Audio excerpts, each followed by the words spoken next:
3차 시에는 접합부의 결함 사항과 건립 시의 안전대책 설명드리도록 하겠습니다. 먼저 접합부의 결함 사항에서는 접합부 용접부의 결함 사항 설명을 드릴게요. 용접을 하다 보면 결함이 많이 발생하잖아요. 그죠? 용접 결함 사항은 먼저 크랙이 있습니다. 크랙 같은 경우에는 용접부예요. 요게 이제 모재가 되고 개선각 루트가 되겠죠. 그죠? 루트 간격이 되고 개선 길이가 되겠죠. 그죠?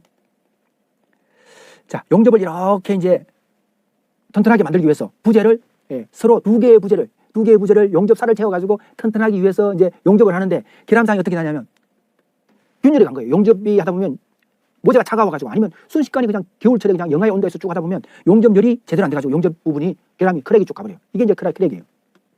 두 번째 피트. 피트는 뭐냐면 용접 부분에 뾰족하게 홈이 파인 거예요. 용접 면에 보면 뾰족 아주 작으면서 뾰족뾰족 홈이 파여요. 요걸 이제 피트 결함이라고 그래요. 피트. 세 번째로 크리에이트. 용접 면을 보면 분화구처럼 이렇게 홈폭 파였어. 안에 보니까 항아리처럼 이렇게 용접 부분을 자세히 협력하거나 아니면 용접 부분이 더 튼튼해야 되는데 용접 부분이 그렇게 파이는 거예요. 이게 크리에이트 분화구처럼 이렇게 파여버리는 거예요. 이게 이제 크리에이트. 홈폭. 피트보다 좀 더 깊어요. 그 다음에 블루홀. 블루홀은 뭐냐면 용접 표면에 기포처럼 이게 이제 용융금속이 녹을 때 액체가 되면서 굳어지잖아요. 그죠? 이때 기포가 안에 작은 기포들이 푹 생긴 거예요. 기포가 있다는 거는 용접면에 용접 그 살 안에 기포가 있다는 거는 그 부분이 취약해지잖아요. 그죠? 나중에 그 부분이 또 부러질 수가 있잖아요. 이 부분이 용접 부분이 또 튼튼해야 되는데 무죄가 하중을 받으면 용접 부분이 또 부러질 수가 있잖아요. 그죠? 여기 이렇게 이제 미세한 기포가 용접면 안에 생겼을 때 요거는 이제 블루홀, 블루홀이라고 해요. 이렇게 가시면 좋겠다. PCI 그죠? 물고기 눈이라 그래요. 언점이라 그러게 하고 이렇게 이제 꼭 그냥 고기의 눈처럼 이렇게 안에 하나의 핵같이 이렇게 언점이라고 해가지고 언색점이에요. 그래서 PCI라고 그러는 영어로 이제 똑같은 말인데 이렇게 이제 용접핵이 하나 뭉쳐진 거예요. 이런 부분은 우리가 나무에 보면 그 옹이처럼 그 부분이 나중에 옹이가 뭐 어떻게 해요? 가구재로 목재로 취하면 그 부분이 취약해져요. 무늬는 좋지만 부러질 수가 있는 부분이 될 수 있잖아요. 그죠? 이런 부분이 이제 PCI라고 그래요. 슬래그 감사돌기. 용접을 하다 보면 슬래그가 나와요. 슬래그는 그냥 가루, 미세한 가루. 뭐 피복. 그 아크 용접기에는 이런 부분에 피복선이 나오잖아요. 안에 이게 피복제가 이렇게 이제 용접면 안으로 이렇게 같이 개선면을 따라가 쭉 들어가 버리는 거예요. 이게 이제 감사돌기라 그래. 슬래그 감사돌기. 요게 이제 5번이네요. PCI 요게 6번. 요게 이제 슬래그 감사돌기예요. 언더컷은 뭐냐면 용접을 하다 보면 열에 해가지고 모재가 녹아내리는 거예요. 용접을 하다 보니까 쭈쭈쭈 하니 용접률이 엄청 강하거든요. 이 부분이 모재가 녹아내려버렸어. 모재가 이렇게 녹아내려버렸어. 요게 이제 7번 언더컷이에요. 언더컷. 기억했으면 좋겠대요. 그 다음에 용입불량. 8번 용입불량. 용입불량은 루트 간격이 있어가지고 루트 간격이 너무 좁아가지고 개선 길이에 따라가지고 여기서 멈춰버린 거예요.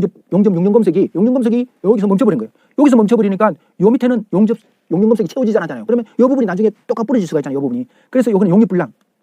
용입이 덜 됐다. 용융금속이 충분하게 루트 밑에까지 밑면까지 안 내려간 거예요. 안 내려온 거예요. 내려와줘야 되죠. 그죠? 그래야 모재 두께까지 전부 다 되는 거죠. 그죠? 그 다음에 9번째로 오버흉. 오버흉은 뭐냐면 너무 많이 채워져가지고 밑으로 쭉쭉 내려온 거예요. 모재 길이만큼 내려온 거예요. 다른 부분보다는 낫지만 이 부분도 갈아내야 되니까 이 부분은 이제 9번 오버흉이라 그래요. 오버흉. 용어들이 이 시험에 간혹 나오니까 알아놓는 게 좋습니다. 그 다음에 오버랩. 오버랩은 말 그대로 이게 이제 오버랩이에요. 10번. 모재 위로 덮어간 거예요. 이만큼을 덮어가다 보니까 나중에 이 부분이 접착이 잘 안 돼가지고 개선은 뭐냐면 이 부분은 면 처리를 해가지고 서로 접착이 잘 되도록 만들었는데 이 부분은 모재 위에 아직 페인트들이 있을 수도 있고 다른 부분이 남을 수도 있고 뭐 할 수 있잖아요. 그죠? 광명단은 칠하지 않는다만은 뭐 어떤 여러 가지 이물질이 묻어지니까 이 부분이 접합이 잘 안 될 수가 있다. 그죠? 그래서 오버랩도 결함사항이 되죠. 결함사항 10가지 기억하시면 좋을 것 같아요. 다음은 이러한 결함사항을 그러면 방지하기 위해서 어떻게 해야 되느냐? 그렇죠. 네. 용접부의 결함사항을 방지하기 위해서는 방지대책을 다시 수립을 해야 됩니다. 첫 번째는 적정한 전류, 적정한 전압, 예열. 이게 중요합니다. 왜냐하면 아크 용접이라든가 반자동 용접은 전기를 이용해서 용접을 하니까 용접이 진행되는 동안 이 용접기에 공급되는 전류라든가 전압이 일정해야지 전압이 들쑥날쑥하면 용접을 하다가 이 악 열이 해가지고 떨어지면 용접 운봉이라고 그래요. 이렇게 움직이면서 용접 아무리 기능도가 좋아가지고 쫙 움직이더라도 용접기에 전압이 툭 떨어지면 이 부분이 결함사항이 발생할 수밖에 없어요. 그죠? 그래서 적정한 전류와 전압을 유지해줘야 한다. 그 다음에 예열은 뭐냐면 겨울철에 특히 예열이 중요해요. 이 토치로 예열을 하고 있어요. 이게 이제 가스관이에요. 우리가 이제 땅 속에 있는 가스관들을 다 이렇게 강관으로 해가지고 용접을 하잖아요. 그죠? 용접할 때 이런 부분에 가스가 누출되면 안 되잖아요. 그래서 이런 부분에 특히 미리 모재를 싹 열에 달고 토치로 열을 가해요.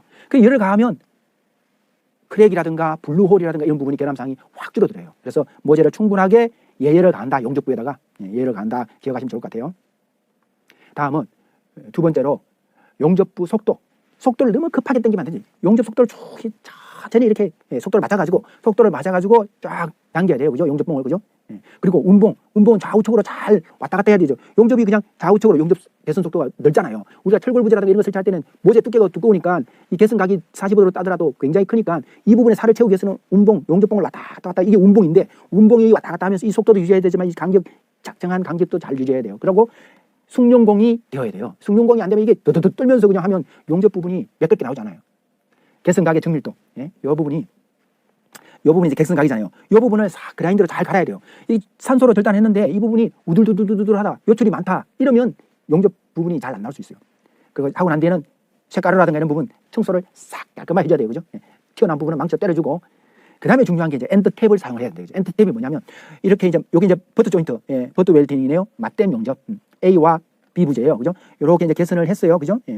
밑에 루트는 안 보여요. 이 부분은 이제 채워 나오는데 이렇게 채워 나오다 보면 끝부분이 언더컷이 될 수가 있어요. 녹아내린다 이거죠. 용접 열애 해가지고 이 부분이 다 녹아내려 볼 수가 있잖아요. 그죠? 이런 부분이. 그럼 쭉 당겨 와줘야 되는데 용접살이 그대로 뚝 그대로 나와줘야 되는데 이 부분을 잘 더 연장하기 위해서 요 엔드탭이라는 모재를 더 추가적으로 다는 거예요. 모재 앞에다가 더 달아주는 거예요. 그냥 용접이 다 나오면 요 망치로 요 부분을 땅땅 때려가지고 요거는 떼내. 요거는 떼내기 위해서 설치하는 엔드탭이 필요해요. 이 엔드탭을 설치하면 요 부분이 모서리가 깔끔하게 언더컷이 생기지 않고 깔끔하게 잘 나온다 이거죠. 그런 부분. 그 다음에 요 뒷댐재가 뭐냐면 뒷댐 철판 이런 부분이 뒷댐재인데 이 뒷댐재는 뭐냐면 용융검색이 오브흉이 안 생기도록 밑으로 쭉 떨어지지 않도록 이 부분을 대는 거예요. 그러다 보면 이 부분이 용융검색이 잘 채워져가지고 밑에 보이지. 루트 간격 밑에까지 잘 모재가 채워지겠죠. 그죠? 그 용융검색들이 그죠? 그래서 용접이 잘 매끄럽게 잘 나오잖아요. 그죠? 엔더탭 사용하고 그다음에 뒷댐재를 사용한다.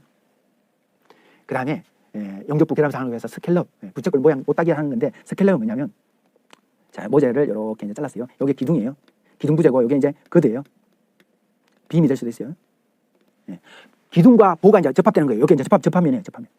접합면에 이제 용접을 한다 그러면 이 접합면에 용접 열로 해가지고 용접을 하다 보면 이제 이 부분이 열이 가해지니까 요만큼 모재를 공장에서 따내는 거예요.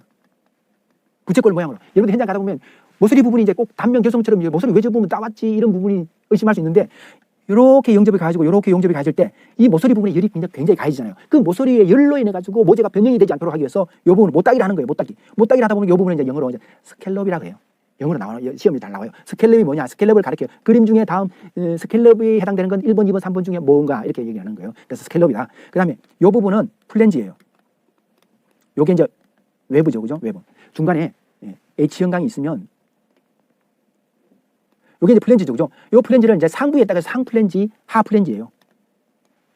과거에 시험에 문제 나왔으니까 이제 하플랜지인데 요 하플랜지하고 이렇게 이제 보가 있으면 이렇게 이제 수평력이 전달되잖아요. 수평력이. 기둥에 수평력이 전달되잖아요. 수평력이 전달될 때 이렇게 밀리지 않도록 이렇게 기둥에다가 이렇게 설치해주는 이 부분 스티프너. 스티프너. 그래서 시험 문제 뭐 스티프너냐, 뭐 스캘럽이냐, 상플랜지냐 이렇게 뭐 시험에 나온 적이 있는데 뭐 스캘럽만 잘 기억하시면 문제 푸는데 지장이 없습니다. 스캘럽 설명 드렸습니다. 자, 다음은 용접부 계란방지 대책으로 기둥 부분에 기둥과 기둥이 이어지잖아요. 기둥이 이제 1절 기둥, 2절 기둥 이렇게 서로 이어가야 되니까 기둥 부재 이연 부분을 정확하게 이음하기 위해서는 이렉션 작업을 해야 돼요. 이렉션 부분은 이제 가슬로 기둥을 잡아주는 부분을 이렉션이라고 그래요. 이렇게 이제 기둥 부재잖아요. 기둥 부재. 이 홈은 뭐냐면 기둥 부재를 이제 그 H빔을 서로 이제 이어가기 위해서 이제 홈을 인양하기 위해서 인양고리예요. 이런 부분은 인양고리예요. 이 기둥과 상부 기둥과 하부 기둥을 잇기 위해서 잘 수직도를 잘 맞추기 위해서 가슬로 이렇게 설치하는 게 이렉션이에요. 그래서 이렉션 작업을 한다 그래요. 이렇게 이제 볼트로 서로 잘 용접을 해가지고 맞춰가지고 딱 간격을 유지하고 이 간격을 잘 유지시켜가지고 이제 이 부분에 용접을 지지직 하면서 이제 용접을 태워나가는 거죠. 그죠? 이건 이제 맞댐 용접이 되는 거죠. 그죠? 맞댐 용접을 하기 위해서 여기는 이제 모살로 이렇게 그 개선으로 따진 않아요. 근데 이 부분을 이제 가공을 해야 되잖아요. 이거는 메탈 터치라고 해요. 터치. 면을 이제 건드리는 거 터치라고 그러죠. 그죠? 메탈. 우리가 이제 철이잖아요. 그죠? 그러니까 메탈 터치라는데 이 부분은 기둥, 메탈 터치는 상부 기둥과 하부 기둥이 잘 접합되도록 접합면을 가공 잘 해가지고 정밀하게 가공을 해서 매끈하게 가공을 해서 나중에 용접했을 때 접합이 잘 이루어지도록 만들기 위해서 하는 부분. 그래서 메탈 터치가 있고 요 상부 기둥과 하부 기둥을 수직도를 잘 유지하고 간격을 잘 정밀하게 하기 위해서 이렉션 작업을 한다. 그거 기억하시면 좋을 것 같아요. 여기까지 끝나면 용접까지 다 끝나면 이제 용접부 결함상 MT, UT, RT로 해가지고 요거는 이제 UT죠, 그죠? UT 작업을 다 하는 거죠. 검사를 다 하고 진행을 하면 됩니다. 그러면 결함상을 방지를 하는 거죠. 용접부에서 결함상을 다 발견했으니까. 자, 이제